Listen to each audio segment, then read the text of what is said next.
Hello friends, welcome back to the many video guys and my YouTube channel guys. Today friend we are going to code guys how can we enable color inversion mode setting and friend, how can we use in our Oppo phone. Friends, you want to enable guys your color inversion mode setting. So friend, how can you enable and friend, how can you use today? I will show you in this video guys.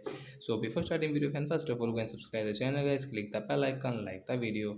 So friends, now let's see guys how can we enable guys color inversion mode setting in Oppo phone. So first of all guys we will turn on guys our phone setting to enable color inversion mode, then guys scroll it. Friends, you can see this tab of setting. Friends, click on guys your phone additional setting guys, tap here guys, and friends click on guys this accessibility setting guys, tap here.